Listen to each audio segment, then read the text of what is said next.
Good morning, good morning, bonjour à tous, bienvenue dans le NFT Morning.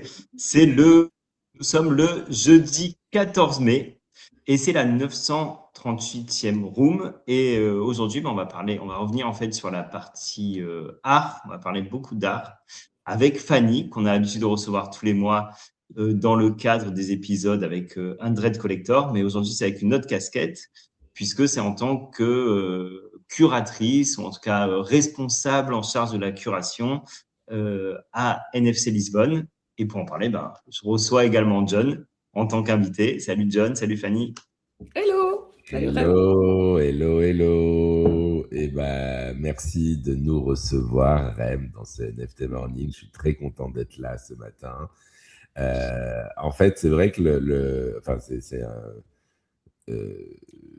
je me disais quand même que on a fait un NFT Morning en fait hier avec un de nos sponsors justement et partenaires OKX en parlant justement des offres et des billets gratuits qu'on pouvait avoir en créant un compte. Je me disais c'est bien, ok, on a une belle activation, mais je me remarquais qu'on communique pas mal à côté NFC, notamment là depuis hier avant-hier sur le programme d'art, et je me disais attends, il faut quand même aussi en parler en français, à la maison, chez nous, entre nous, pour expliquer un petit peu quand même, parce que c'est honnêtement un vrai cap pour NFC, j'ai envie de dire.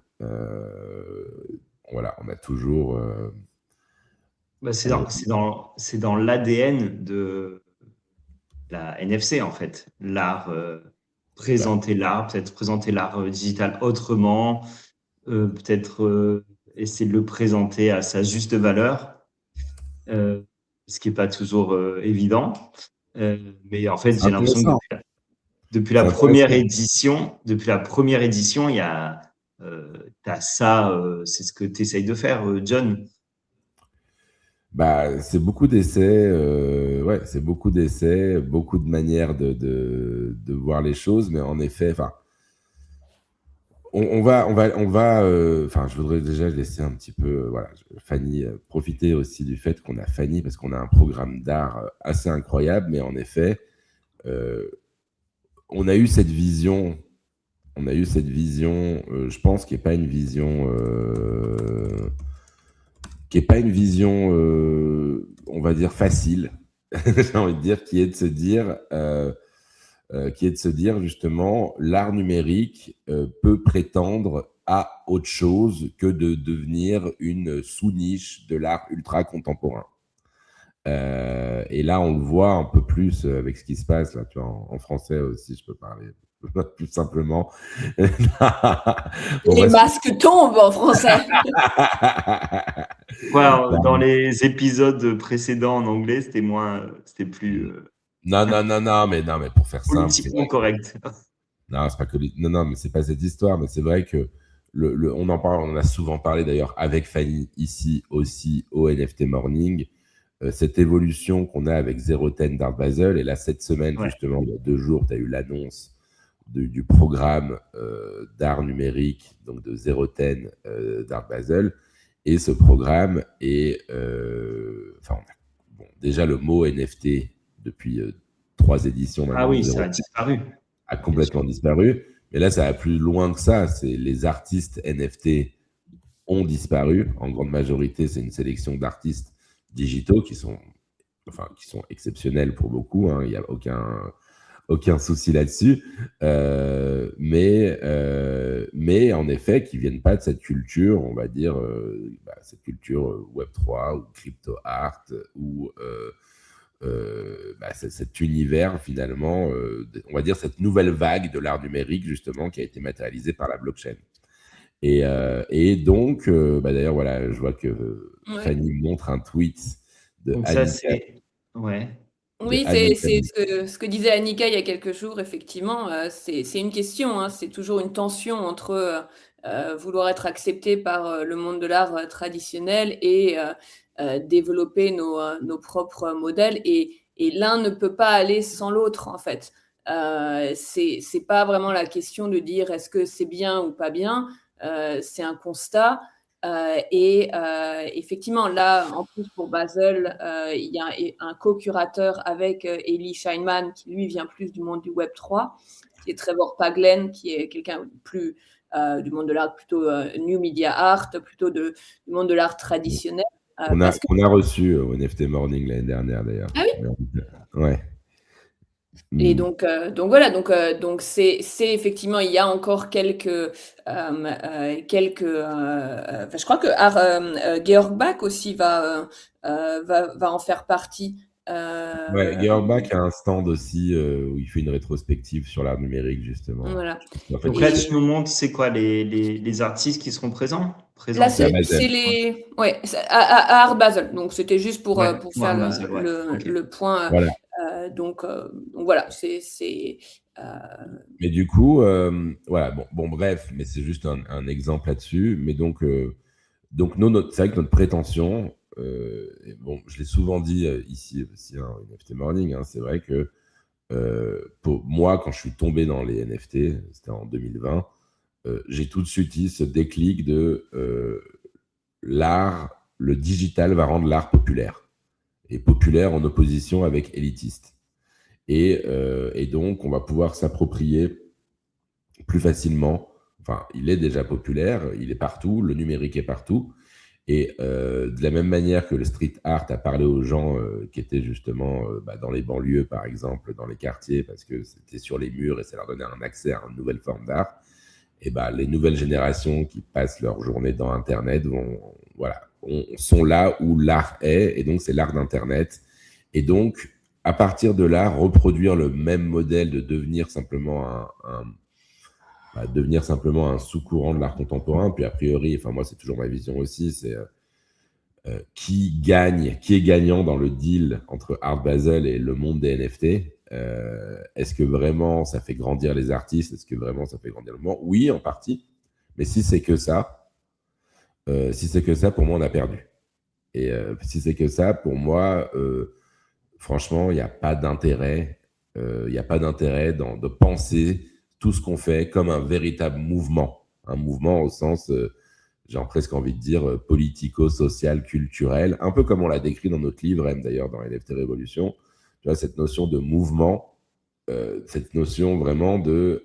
c'est quelque chose qui casse, qui révolutionne, qui change la donne et qui fait que l'art ne sera plus jamais comme avant, en quelque sorte.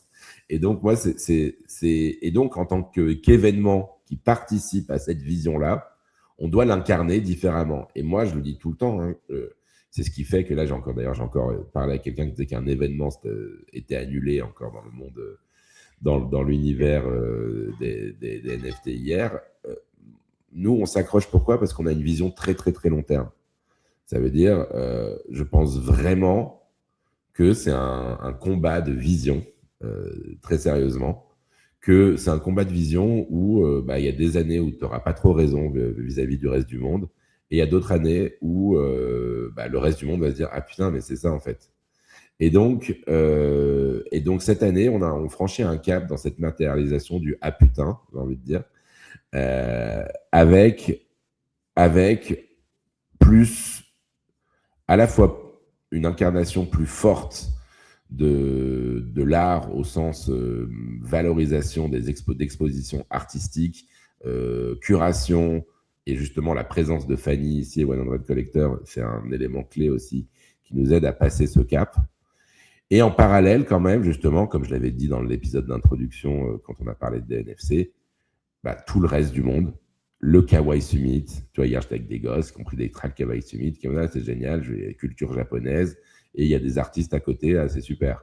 Et donc faire venir des gens qui s'intéressent à la culture japonaise, faire venir des gens qui s'intéressent à l'intelligence artificielle, des gens qui s'intéressent au stablecoin, aux crypto en général, et qui découvrent et qui tombent un moment justement et qui comprennent aussi la symbiose possible justement entre différents univers. Et pour moi, c'est ça l'intérêt, c'est de faire un dialogue NFC. Un dialogue. C'est vrai qu'on a toujours, et d'ailleurs c'est ce qui s'est passé, voilà, quand Art Basel se sépare du NFT, il y a toujours ce dédain, on va dire, dans le monde, et j'ai envie de dire dans le monde néo-NFT ou néo-art numérique, du dédain du crypto-bro. Et en fait, et moi, en fait, je comprends pas. Je comprends pas ce dédain. Je comprends pas pourquoi la crypto, c'est mal et l'art numérique, c'est noble. Alors qu'en fait, la plupart des gens qui achètent ces putains d'œuvres numériques sont des crypto-bros. Enfin, tu vois, donc à un moment, il faut pas être schizophrène sur qui on est, qu'est-ce qu'on est et d'où on vient. Donc, bon, voilà, excusez-moi, j'avais dit que c'était un épisode où Fanny allait parler essentiellement. Ouais. Voilà, tu nous montres pour ceux qui. Dans ce temps-là, Fanny nous montre voilà, des belles images. Ah, c'est Fanny. Ouais. Moi, je scrolle, quoi. J'ai ma liste de courses, tu vois. Tu illustres le monologue de John. Non, mais c'est important qu'on commence par la vision de John parce que c'est pas une vision qui vient de cette année. Je pense que c'est peut-être l'année où elle va être le plus visible, mais je veux dire, elle est basée sur toutes les dernières éditions. Et je pense que cette vision de trouver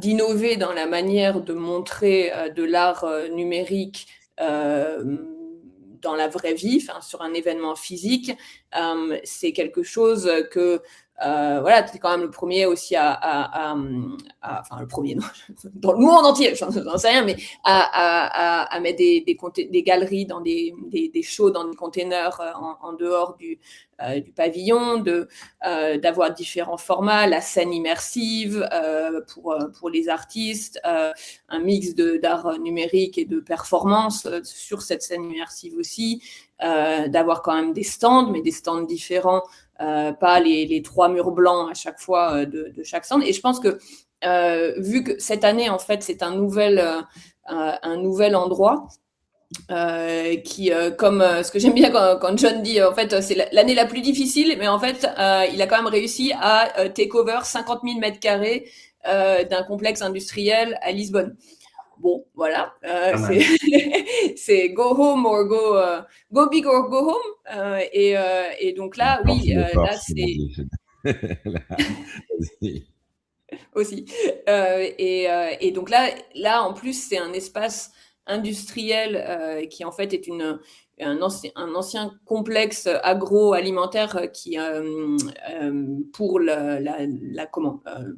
l'armée portugaise, qui en fait, on pense un peu Bushwick, Brooklyn, mais au Portugal. Et du coup, même cet espace un peu industriel, je trouve qu'on revient aux premiers événements un peu plus underground des Rare Art Festival à Bushwick, justement, en 2019. Je pense que c'est plus en ligne avec l'idée d'innover, l'idée de casser et plus en ligne avec l'esprit un peu Web3. Que le pavillon, qui était magnifique, ce pavillon où tu avais les éditions précédentes, mais qui était peut-être un peu trop poche déjà. Donc là, vraiment, on revient à cet espace industriel avec, du coup, des espaces qui peuvent être dédiés à différents sujets aussi. Un espace pour le Kawaii Summit, un espace pour le Longevity Day, un espace pour stablecoin, mais en fait qui est tout interconnecté et qui se rassemble en fait autour d'une place centrale et d'un art building. En fait, on a quand même 4 étages entiers d'une ancienne usine à farine pour montrer de l'art différemment. Ok, ouais, parce que bon, on avait vu, donc c'est un peu l'idée d'un village avec plusieurs pavillons. Donc il y aura le pavillon de l'art qui sera, alors d'après ce que j'ai vu sur le plan, ce sera le plus important en termes de taille. Ouais. L'art, c'est toujours, en fait, c'est toujours la même chose. Et c'est ce qu'on dit dans nos. L'art est au cœur, en fait, de l'art digital. L'art est toujours au cœur. L'art est au cœur. Et en fait, tout ce qu'on fait, c'est pour amener des gens vers l'art. Donc, c'est vrai que finalement, c'est presque plein de. Voilà. On essaye, on espère d'attirer les gens sur des sujets qui les intéressent et qui ont une connexion avec ce qu'on fait. Là, encore une fois, c'est-à-dire que le Kawaii Summit, en effet, tu as de l'animation, tu as des artistes qui sont dans le pavillon Kawaii, qui sont plutôt d'ailleurs des artistes numériques, qui font justement des choses liées aussi au fan art, à la culture japonaise, à la culture Pokémon. c'est complètement inscrit finalement dans la pop culture et dans l'art, donc ça s'inscrit dans notre ADN. Mais c'est justement aussi parce qu'on voit des ponts. On voit des ponts. Tu vois, moi, je vois des ponts. Bon, bah, la carte Pokémon, c'est l'exemple le plus presque obvious, j'ai envie de dire, parce que, bah oui, la folie d'ailleurs que tu as en ce moment dans la collection de la carte Pokémon, moi, elle me rappelle complètement la folie que tu as eu dans la collection sur les NFT.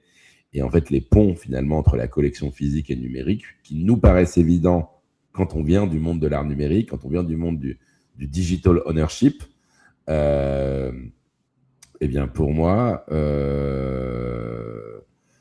et pour moi, bah, c'est comment dire, bah, c'est assez évident. Max, Alors, merci. juste dans les images que tu as montrées tout à l'heure, Fanny, je voulais revenir sur. Alors, il y a un document sur le site, c'est le manifesto. Ce manifesto, c'est un peu ce que tu nous disais, John, en introduction, c'est-à-dire ta vision aujourd'hui de comment présenter l'art dans un événement. C'est ça, c'est peut-être mieux rédigé, et mieux exprimé dans le manifesto que Fanny. Ok. En fait, si tu peux nous faire une petite synthèse de ce document, Fanny. Ouais, vas-y, Fanny, je te laisse faire la synthèse. Du coup, c'est vraiment. Non, mais c'était bien résumé en plus. C'est vraiment sur cette vision d'événement en propre qui se défie pas, qui veut. Je recommence. En fait, c'est un événement à part entière. Donc, c'est pas un événement qui se définit en comparaison ou contre une foire d'art, une conférence, un festival.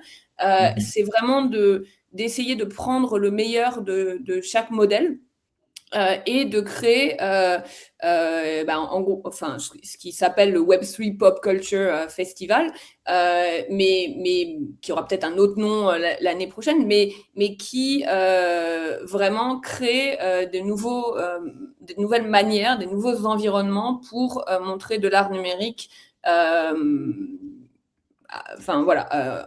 la vraie vie. Bah, c'est ça. Et Rem, Ouais. il faut poser des questions un peu sur le programme parce qu'on a une tonne de contenu. D'accord. Je suis d'accord. Vas-y, Rem. Un manifesto, ça veut dire que c'est le chemin qu'on se fixe, c'est-à-dire Oui, je pense que le manifesto, il est vraiment, je vous encourage à le lire. Il est en fait sur d'où on vient, où on est et où on va. voilà. Donc c'est vraiment pour expliquer la vision du festival, et ensuite effectivement ça se traduira cette année par du coup un programme que Grida a fait, un speaker programme avec des talks autour de l'art pendant les 3 jours, avec vraiment les grands noms. Je pense qu'on n'a pas à rougir des speakers et des gens qui vont parler à NFC. On aura aussi. On va rentrer directement alors dans ce sujet-là. Donc 3 jours de talk. Donc il y aura plusieurs scènes dédiées au talk. Tu peux nous donner quelques noms en fait déjà de personnes qui seront présentes.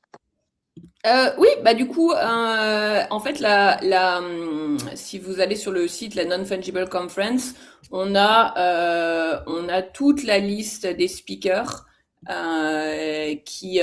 Donc il y a Arab Bank Switzerland aussi cette année qui curate une exposition Systems en fait, et qui a son prix d'art digital pendant NFC cette année, et du coup qui vont être présents dans les talks. On a Benny Redbird qui vient pour son Tonight Show 2e édition, qui un peu en mode talk show à l'américaine. On a Dimitri Cherniak. Ça avait super bien marché, ça, je crois, l'année dernière. Oui, bah oui, oui. Et là, du coup, cette année, ça va être en plus en mode plutôt cabaret. Donc vraiment en mode talk show. Donc voilà. Donc on est content que Benny revienne avec son programme toujours un peu fou. Et c'est ça qui est aussi intéressant. C'est pas que des talks ou des panels. Et c'est, je crois, je sais pas combien il y a de speakers, John, en tout, mais je crois qu'on en est plus au-dessus de 200. Hein. Waouh! Ouais, Que ouais, sur la partie art. en Non, alors général, en général. mais je pense que tu en as facilement 100, 120 sur le côté art. Ouais. Waouh! Euh, Il y a déjà Donc, les thèmes des talks. Il y a des thèmes Ils vont être publiés Ah. lundi. Ils vont être publiés voilà, lundi. la semaine Alors, prochaine. ok, alors en exclu, est-ce qu'il y a des thèmes qui reviennent des thèmes principaux? Alors, comme d'habitude, je pense qu'il y a beaucoup la part faite aux artistes, tu vois, de leur donner la parole sur scène, donc sur des pratiques différentes, où on en est dans différents domaines. Il y a beaucoup de curateurs aussi, et pour être honnête, je pense que c'est mieux qu'on laisse Grida en parler. Oui, Enfin, bien John, je sûr. ne sais pas si tu veux en mentionner quelques-uns, mais j'ai pas envie d'en mentionner juste quelques-uns et puis d'en laisser d'autres, tu vois. Non, Est-ce non, qu'il mais est-ce qu'il y a, est-ce qu'il y a des artistes qui viennent pour la première fois, par exemple? ouais. Bah déjà, on a Dimitri Charniak, justement, que vient d'évoquer Fanny. Je suis très content qu'il vienne. C'est une vraie reconnaissance pour nous. Et en plus, il va faire à la fois, il va être sur scène, et puis aussi, il fait une vraie installation, justement, Wow. dans un de nos emplacements. C'est un peu la pièce clé de l'emplacement Ground Zero. J'appelle ça Ground Zero. Mhm. Point Zero, le point de Kilomètre départ, zéro. le kilomètre zéro, pardon, le point de départ le centre un petit peu d'NFC qui est en extérieur, là où on a les containers, et au milieu de ça, voilà, on va avoir un triptyque monolithe digital de Dimitri Cherniak. Donc ouais, c'est cool et c'est super d'avoir des acteurs comme ça qui sont présents et qui exposent. Niveau exposant, on a plein de nouveautés. C'est-à-dire que niveau exposant, déjà, le fait que Arab Bank vienne la première fois avec toute une curation par Nina Rowers, ils ont tout un étage. D'ailleurs, voilà, ils ont des pièces de leur collection. Il y a des pièces d'opérateurs qui sera aussi sur scène pour justement, qui ont toujours une manière assez, justement, on va dire, performantielle de s'exprimer sur scène, via la danse et d'autres aspects. Il y a Grand Tune qui revient. On a des Ah ouais. acteurs on a Cerc qui est devenu en plus depuis un peu la collection PFP de l'année, quoi, et qui est Ah présente non. et qui vont faire une grosse présence aussi. Tu as sur scène aussi, je ne sais pas si tu vois qui c'est, Musical Neta, qui est une curatrice qui a été beaucoup mise en lumière là récemment sur les réseaux parce qu'elle fait, c'est elle en fait qui achète les œuvres du fonds qu'a créé Batsum, le collectionneur, euh, Ok. et Ouais, ouais. pour les emerging artists. Tu as,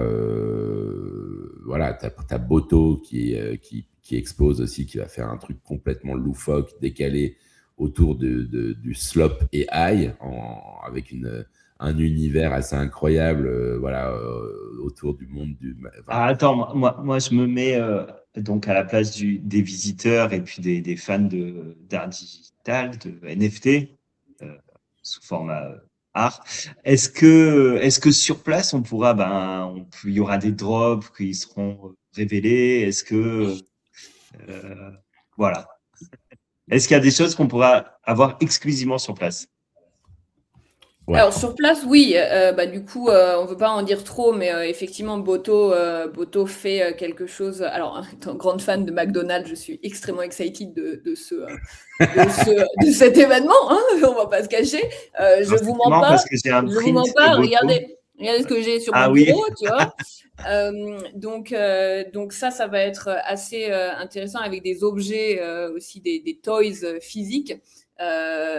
inspiré de Boto Ok, et très donc c'est tout sympa. autour de Mac Boto. Donc ça va être effectivement C'est marrant. uniquement sur site. On a quand même aussi le ticket de NFC Ah oui, mais c'est qui est vrai. la première fois un ticket génératif qui est unique. Enfin, chaque ticket est unique avec une collaboration entre Mr. Richie et Cerc, justement, Alors, avec son projet d'Ornis. faut que je récupère le mien. Exactement. Et donc voilà, il y a Brian Brinkman vient faire une animation origami. Vous pourrez vous asseoir et faire des origamis avec Brian. Du coup, c'est lié à un drop de Brian. Génial. Il y aura des choses que vous pourrez imprimer sur site. Genre Bart Johnson présente un projet comme ça, un nouveau projet avec Hash Galerie, Madame Selkie en fait. Et du coup, vous aurez un gros bouton rouge. Vous pourrez arrêter le visuel que vous voulez et l'imprimer sur place. Enfin, il y a vraiment beaucoup de choses. C'est ça qui est génial. Et je pense que, enfin, c'est mon avis, mais c'est ça aussi qui peut faire la différence sur un événement d'art classique. C'est que finalement, quand on est collectionneur et qu'on va dans un événement, on a envie de faire un peu ces petites emplettes sans forcément avoir à dépenser des fortunes et avoir des trucs peut-être en exclusivité aussi que les autres devront attendre la fin de l'événement pour pouvoir profiter. Et je trouve que voilà, c'est hyper important aussi de toutes ces activations. Moi, ce que je trouve, enfin, tu vois, on peut avoir comment, on a effectivement, par exemple, dans la Art Factory, qui est quand même 4 étages entiers, on a plein de choses différentes. Et je pense que c'est ça qui est important aussi, c'est de montrer tu vois, la richesse en L'étendue, fait de l'écosystème, pas uniquement les 5 galeries, les 5 top galeries que tout le monde connaît ou les 5 les noms d'artistes que tout le monde voit partout. Mais c'est bien de montrer, tu vois, alors on commence par une Rave Cave qui est un oui, takeover. je voulais te dire c'est quoi la différence entre les quatre parties? Et pour moi, c'est ça qui est fun en fait aussi, c'est que on a perdu un peu cette idée du fun dans le monde de l'art, qu'on remet un petit peu au goût du jour, tout en faisant la part belle à des installations sérieuses. Et donc du coup, on a des espaces différents et donc on part alors si on part du top, c'est ABS, donc Arabank Switzerland, qui a un étage entier de leur curation, qui s'appelle Systems, qui a des œuvres de la collection ABS et les 3 finalistes du prix Oui. ABS qui viennent d'être révélés hier, donc qui Tu peux seront nous rappeler exposés. Alors, il y a Gretchen Andrew, Jonas Lund et Théo Triantafylidis. Je Ok. connais pas le troisième. Moi, j'en Non. connais qu'un, puisqu'on l'a reçu. J'espère que ce sera lui qui gagnera. Ah, Jonas Lund. Ouais. Ouais. Oui, Après, alors, Je veux alors, influencer personne. on l'a reçu Gretchen aussi, hein, mais Ah ouais, c'est vrai? Ok. ouais, elle a exposé à Paris Photo avec avec l'Avant-Galerie. Ah exactement. oui, donc c'était vers le mois d'octobre. Et non, On a et fait donc, une donc, donc voilà, donc ça c'est effectivement la partie que curate Nina Reurs, et donc où il y aura aussi un lounge où les gens pourront aller se poser. Ensuite, à l'opposé, complète opposé, il y a la Rave Cave, enfin que j'appelle la Ça, Rave c'est Cave. en Ça, c'est au premier sous-sol. niveau? C'est Ah, au le sous-sol, sous-sol, d'accord. sous-sol. Ok. Je te fais les 2 extrêmes d'abord. Ouais, ok. Et dans la cave, bah, du coup, c'est chaque je te montre chaque étage en fait de cette art factory est vraiment une usine en fait. Donc chaque Ouais. étage a des ambiances différentes et si tu veux la cave, ça va être en fait 2 studios créatifs, donc Arene Studio qui est basé à Lisbonne et Automata. Alors avec Seth Goldstein et qui maintenant développe quelque chose qui s'appelle Spirit Protocol. Et donc, les deux ont 2 espaces séparés dans la RFK, mais c'est lié à l'IA, enfin voilà, les nouvelles machines, le takeover par les machines du basement. Et entre les deux, on a du coup 2 étages comme ça avec le background des machines, en fait, avec tous les tubes qui sont utilisés pour que les grains de blé deviennent de la farine. En fait, c'est une usine avec une histoire aussi assez incroyable. C'est le musée de la machinerie d'ailleurs quand c'est pas loué pour des événements comme nous. Et donc là, sur 2 étages, on va avoir le rez-de-chaussée qui va être dédié à des grandes présentations de galeries principalement. On a Danae de Paris qui montre un nouveau projet de Eco 33. Cet artiste Suisse, exactement. Donc il y aura Danae, il y aura Eterno, qui en fait est une galerie de Lisbonne, qui montrera 2 artistes, Vils qui est un artiste portugais en fait qui fait des explosions de building. Donc là en ce moment on le présente plus parce que en plus en France il a une actualité. Oui. Il est partout parce qu'il y a un numéro spécial de Courrier International. Ouais. Il a fait la couverture effectivement. Ouais, je crois qu'il y a 4 couvertures. Bon, et en ce moment il est vraiment interviewé de partout et tout, donc c'est vraiment. Donc du coup il y aura une présentation assez incroyable en fait je peux pas là vraiment faut venir parce que ça sera une présentation de ces explosions les plus mythiques mais d'une manière qu'ils n'ont jamais faite encore. Ça fait un an qu'il m'en parle, Vils, de ce truc-là, donc je suis très content de le voir. Ouais. Non, mais justement, alors, petite parenthèse, parce que c'est vrai que, John, j'ai l'impression que tu as toujours eu du mal finalement à attirer le public portugais, le public local à ton événement. Et je me dis peut-être qu'avec Vils, c'est clairement, j'aime pas les superlatifs, mais l'artiste contemporain portugais le plus connu. Oui, non, mais tu as raison. Ouais. Non, mais tu as raison. Et d'ailleurs, j'ai envie de te dire. On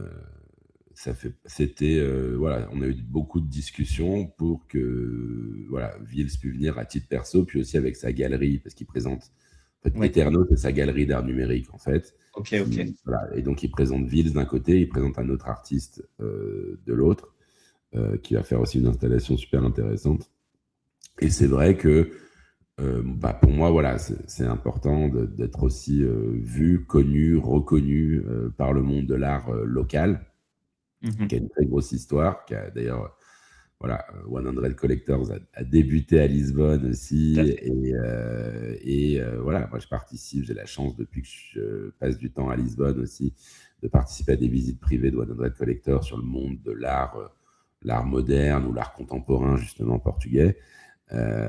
Et en fait, c'est extrêmement riche, c'est extrêmement intéressant. Donc oui, j'ai envie d'affirmer un peu plus cette connexion avec le Portugal.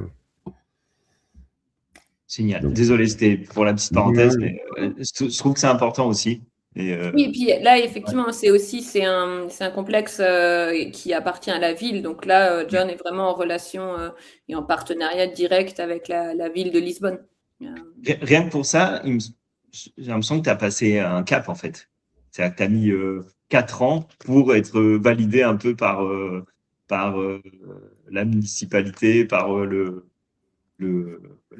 franchement, l'écosystème local. En fait, on parle, c'est pas un cap, honnêtement. Je vais dire honnêtement, je pense que c'est plus un changement de mindset de notre côté aussi. On a toujours, c'est pour ça qu'on parle de year zero d'ailleurs dans notre communication aussi. On parle d'année zéro beaucoup parce que on repense aussi qui on est et donc ça fait partie des choses. En effet, je veux te dire plutôt que pour moi, on commence cette relation comment cette relation avec la municipalité. Voilà, avant, c'est vrai que peut-être que moi-même, hein, j'avais peut-être une attitude un peu voilà, un peu internationaliste voilà, qui me semble. Voilà, petit à petit, j'ai appris à connaître le Portugal et à dire en fait, ça mérite d'être sous les spotlights, quoi, finalement. Alors, il fera pas les interviews en portugais, par contre. Voilà. Bah, sa fille de 4 ans parle mieux que lui, donc c'est vite vu, quoi. Voilà, on sait qui envoyer de la famille, alors. Non, c'est toujours comme ça. Mais non, mais c'est vrai que c'est important. Je pense qu'on aura aussi. Enfin, du coup, il y aura beaucoup de choses à découvrir et donc sur place, on aura aussi beaucoup de visites guidées pour les gens qui viennent à NFC, mais aussi pour des groupes et des clubs locaux en dehors d'NFC, donc pour un petit peu faire découvrir cet environnement, parce que c'est pas évident non plus. Tu vois, c'est pas juste une question de reconnaissance ou de donner des billets gratuits, par exemple, tu vois, à des gens pour qu'ils viennent. Je pense que c'est vraiment une éducation et une initiation pour que les gens comprennent et reviennent, en fait. Oui, bien sûr. Mais ouais, non, mais juste, j'ai eu un flash parce qu'il y a 2 ans, il me semble que tu avais déjà fait une curation d'artistes portugais que tu avais présenté dans la salle immersive. Donc, bon, tu as quand même toujours essayé de tisser un lien avec les Non, artistes. mais c'est ça. Non, on a toujours, enfin, on part pas de zéro en effet. Et puis même Vils, dès la première édition, il exposait aussi à NFC. Donc on a, voilà, c'est juste que là, on a décidé d'activer un peu plus, d'aller plus loin dans les collaborations sur ces sujets-là. Ouais. Et alors justement, je viens d'évoquer la salle immersive. Donc ça, on l'avait dit dans le premier épisode de présentation, mais exit ce format-là. Comment, enfin, vu que c'était vraiment le cœur du réacteur sur les éditions précédentes, comment tu trouves l'équilibre? Comment tu bascules sur autre chose dans cette édition où tu ne mets plus de… Enfin, alors, c'est je pas… pose la question à vous deux, quoi. Oui. Non, mais c'est sûr que comme c'était vraiment un point central des éditions précédentes, il y a beaucoup d'artistes, effectivement, qui se sont dit, ah ben, vous faites pas la… Enfin, c'est voilà, un shift. C'est que on a effectivement ces 2 étages de la Art Factory où ce sera plutôt des présentations, donc du coup à un étage avec Danae, Eterno, Hash Gallery et Bitcoin Art Society, des grandes présentations, et au 2e étage que moi j'appelle le Rare Art Floor, qui est un petit peu voilà, cet état des lieux où on en est, avec des expositions de solo show d'artistes comme Brian Brickman, aussi des artistes plus émergents que Brian Brickman. Il y a Paradigm Stories, il y a Alan Bolton, qui est un artiste irlandais mais basé à Lisbonne, qui vont montrer des œuvres physiques et digitales.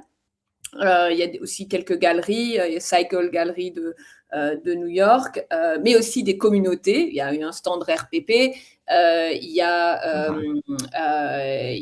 Moon NFT, qui est un projet de certificat d'authenticité sur la blockchain. Voilà, donc il y aura aussi un book signing de ce livre de Valérie Whittaker qui s'appelle Art on the Blockchain. Et le dernier exposant confirmé d'il y a une demi-heure, c'est le projet en fait de rescue des NFT, des plateformes qui ferment en fait.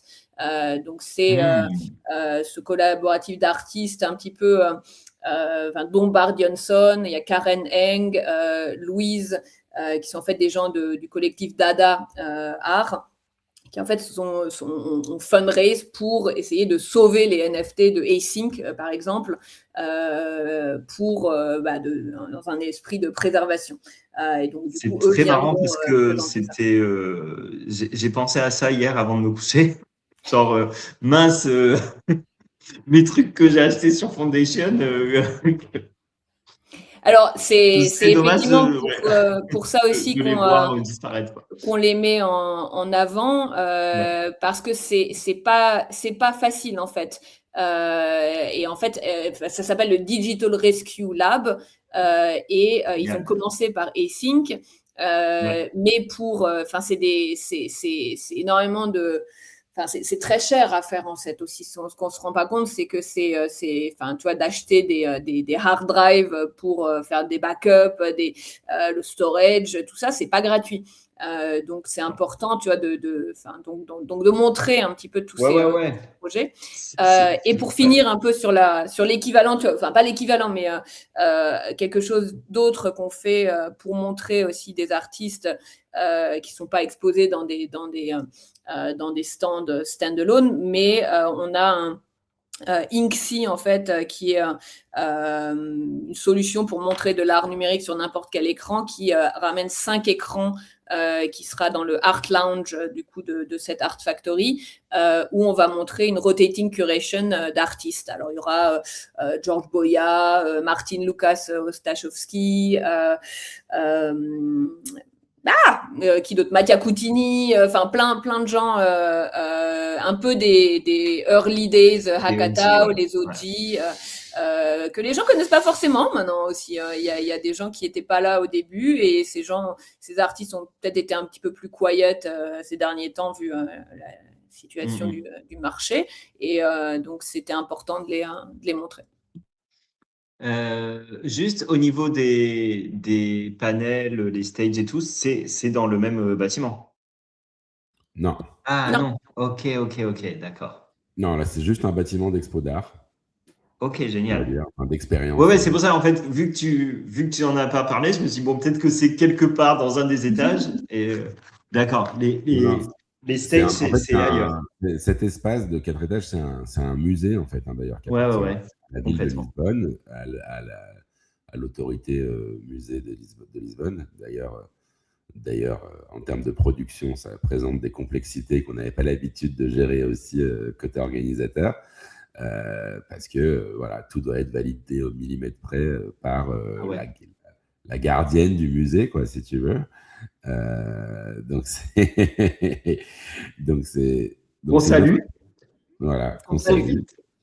Qui parle français. Donc, voilà.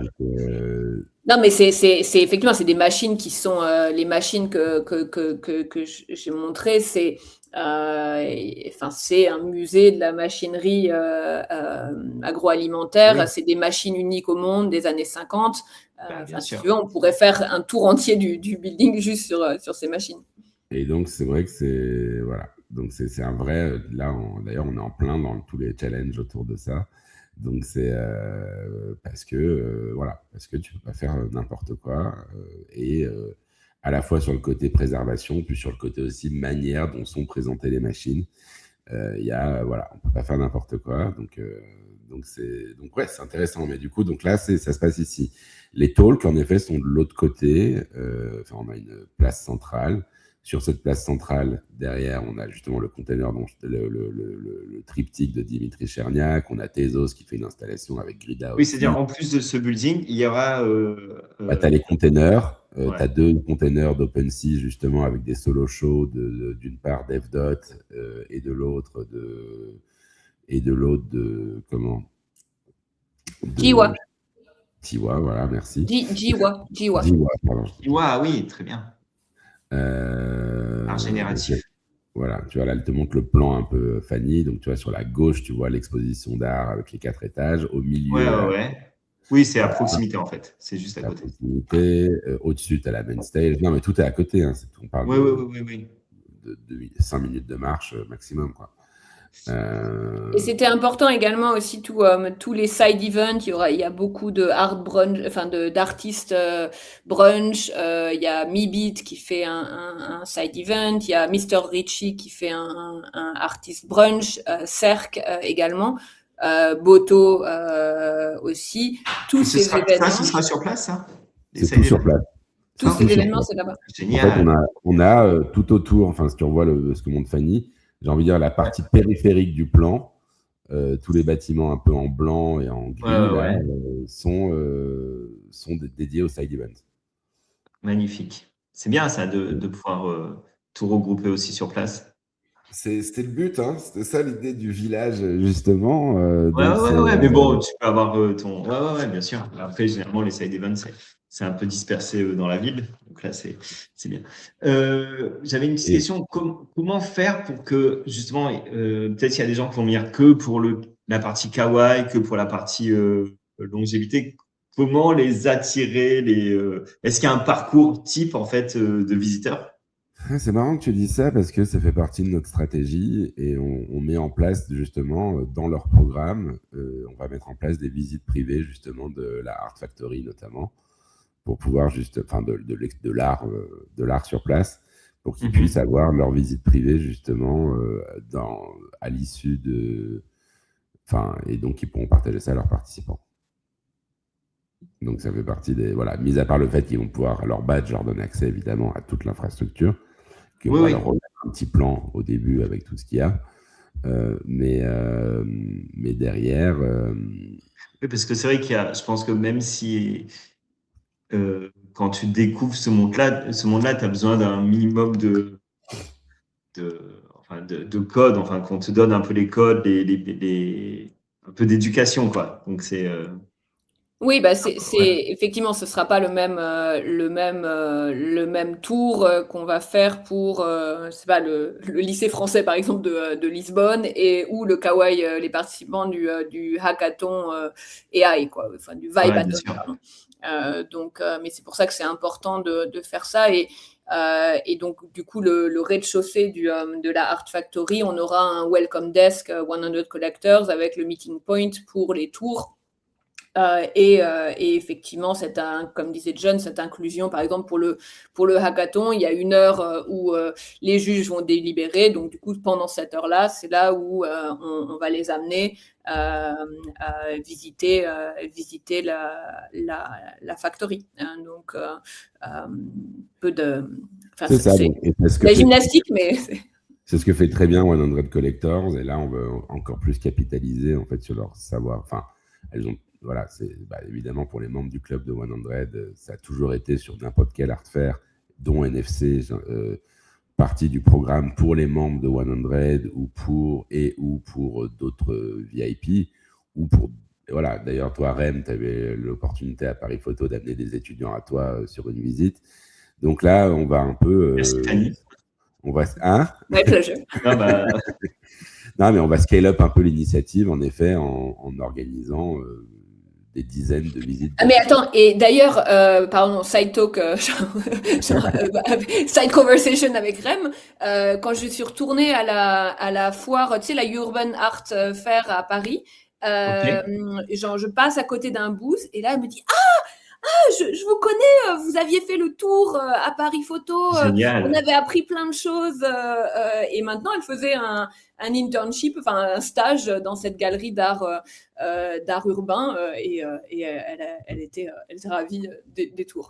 Comme quoi. Je vais me renseigner de savoir qui c'est, mais c'est génial. Donc, voilà, déjà qu'elle se souvienne de toi, ça veut dire qu'elle a passé un bon moment et que ça l'a marqué. Elle était contente quoi. J'ai une petite question pour tous les deux, parce que bon, là, vous préparez tout, vous imaginez, même si vous créez des visuels et tout, mais qu'est-ce que vous avez hâte de vraiment découvrir en fait sur place? Est-ce qu'il y a une œuvre, un artiste ou bon, bref, un moment spécial, un happening?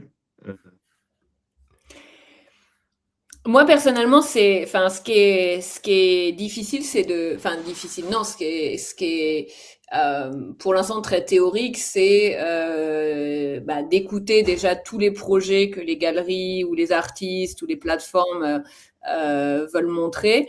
Ensuite, faire le puzzle, tu vois, de placement et d'imaginer dans notre tête, ça, ce serait intéressant de mettre cet écran LED géant à côté de ce mur ou de ces impressions géantes et de dire, ça va marcher.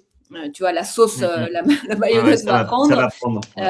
Ou pareil pour les plus petits boosts, parce que c'est pas effectivement, comme on disait, genre des murs. Enfin, c'est pas l'idée non plus de vraiment d'avoir des choses séparées, mais des choses en conversation. Et je suis un peu terrifiée également de voir si ça marche, mais enfin, genre good. Enfin, tu vois, enfin, genre, c'est terrifié, mais aussi excited de voir tous ces projets l'un à côté des autres, les discussions aussi entre ces artistes et ces projets qui ne se connaissent pas. Et donc ça, c'est vraiment pour moi de passer du plan papier à l'événement réel. Ouais, je comprends. Ouais. Et Et toi, John? alors moi, moi j'aime bien les trucs un peu interactifs, donc j'ai hâte de voir certaines choses. Je pense que ce que fait Cerc, honnêtement, avec les Cerc, je suis très très très impressionné, respectueux de tout ce qu'il fait en ce moment.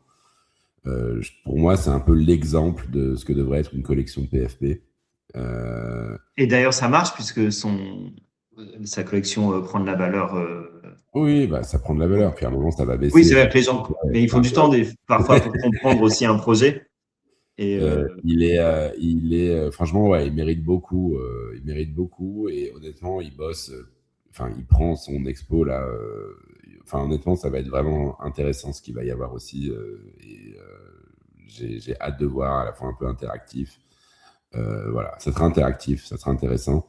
Il y a les murals aussi d'ailleurs. Et oui, j'allais dire, on n'a pas parlé des muraux, quoi. Enfin, des fresques murales.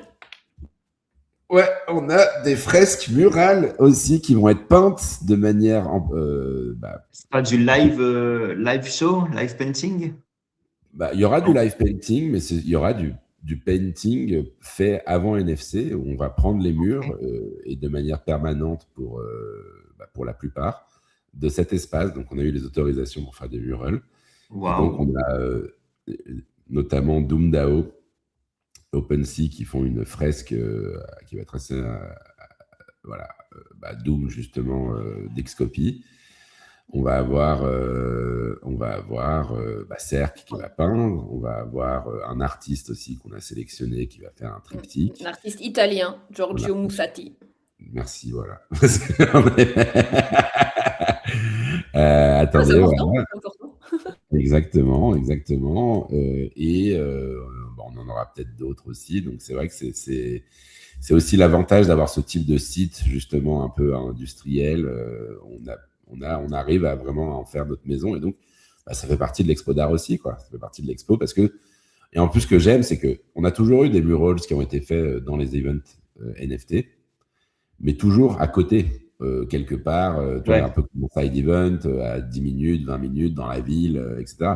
Là, c'est au cœur de l'event. Ça veut dire que le mural d'Excopy sera visible de presque partout où tu te situes sur la place centrale. Donc, ça fait partie du décor de l'événement, quoi. Et moi, je trouve ça assez incroyable, quoi. C'est génial. Moi, ça me donne vraiment envie. Surtout, alors moi, de ce qu'on a entendu, Ville, évidemment, ça m'a pas mal suscité la curiosité. Et Brian Brickman aussi, l'histoire des origamis. Je pense que ça peut être assez marrant, quoi. Ouais. Alors, je pense qu'un dernier truc à dire, je pense que c'est aussi la complexité, c'était d'expliquer aux artistes et aux exposants les possibilités sans qu'ils aient vu l'espace. Et je pense que cette année, tous les gens qui vont venir vont avoir... c'est un playground avec des possibilités infinies. Et donc ils vont arriver, ils vont dire mais moi je voudrais faire ça, je voudrais faire ci, d'avoir des idées pour les prochaines éditions. Je pense que ça sera aussi intéressant. Cette année, il fallait aussi cadrer un petit peu les possibilités pour expliquer clairement qu'est-ce qu'on pouvait faire. Mais je pense que en playground créatif, je pense qu'on fait pas mieux, quoi. C'est pour ça que c'est la IR 0. Ouais, exactement. C'est aussi le year où on va justement donner. Moi, je pense, et c'est aussi mon but, c'est qu'à la fin de l'événement ou pendant l'événement, on ait déjà beaucoup d'idées qui sortent sur comment on construit quelque chose d'encore plus fou sur 2027. Et et vraiment, et honnêtement, c'est la première fois, et c'est pour ça vraiment que je parle de longue vision, c'est la première fois que j'arrive. En fait, j'ai une forme de sérénité. Ça veut dire que, tu vois, c'est vrai que j'ai passé un peu mes 2 dernières années à pleurer sur le fait que c'était le bear market, que c'était difficile, qu'on faisait pas d'argent. Et là, en fait, il y a une forme de renaissance. Alors, toujours avec très peu de moyens, mais avec, justement, on s'est adapté à cette donne, finalement. Système D. À cette nouvelle normalité, tu vois. Et cette nouvelle normalité, en fait, on peut bosser avec. C'est ce qu'a fait le monde de l'art depuis toujours, en fait. Donc, à un moment T, faut faire comme le monde de l'art, quoi. On n'est plus arrosé d'argent. On a peut-être été trop gâté au début. Et donc, on s'adapte à ce nouveau... Mais c'est de là que vient l'innovation aussi, tu vois. Je pense que c'était, tu vois, on parlait beaucoup de comparaison à un moment avec les foires d'art, les institutions établies. C'est pas de là d'où va venir l'innovation et des tentatives, en fait. Parce que, oui, il y aura des choses aussi cette année où les gens vont venir et dire ça, j'aime pas trop, ou ça marche pas trop. Oui, mais ça fait partie de l'expérience. De l'expérimentation de trouver les bons formats d'où vient l'innovation, c'est aussi de la nécessité de trouver d'autres moyens que ça fonctionne. S'adapter, ouais. Non, mais ça, je pense que c'est vraiment faudra qu'on fasse un épisode sur ça, sur le. J'ai l'impression qu'on est finalement à la croisée des chemins au niveau de l'art digital, que peut-être il y a des voies qui sont en train de se séparer, ou peut-être pour mieux se retrouver plus tard, mais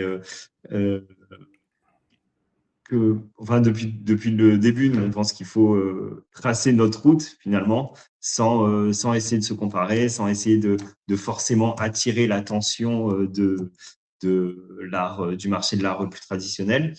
Et finalement, je pense t'es revenu à ça un petit peu, John. Ouais. Après, voilà, on a toujours cette ambition, qui est l'ambition qu'on doit tous avoir, d'éduquer, de faire venir des nouveaux collectionneurs. Parce que malgré tout, c'est un peu aussi on se base sur le fait que malgré tout, on doit toucher des gens, on doit en toucher de plus. Il faut que les nouvelles générations s'intéressent à ce qu'on fait. Et donc, ça fait partie... donc oui, complètement. Mais voilà, et donc pour venir à cette sérénité, oui, honnêtement, c'est la première fois que j'arrive à me projeter sur 2027, même 2028 déjà, et en me disant, je sais déjà presque ce qu'on fera les 2 prochaines années, donc je suis assez serein pour une fois sur le sujet. Ouais, écoute, magnifique. Je pense que c'est une bonne note de fin. Ouais. Déjà, on va voir ce qui se passe en 2026 et après,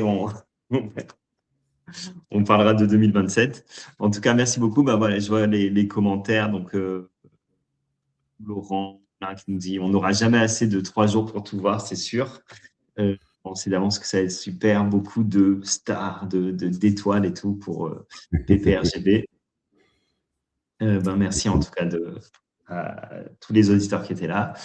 Et merci à vous deux. Et puis, hâte de vous voir et hâte de découvrir tout cet espace maintenant dans 3 semaines. Donc, ça va vite passer. Merci beaucoup. Non, faut pas que ça vite passer. Ça ne va pas vite passer.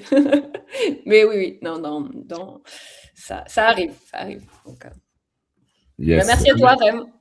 Merci. On aura sûrement 1 ou 2 autres épisodes la semaine prochaine, jeudi prochain déjà, comme je l'ai annoncé hier, sur l'intelligence artificielle et l'intelligence humaine.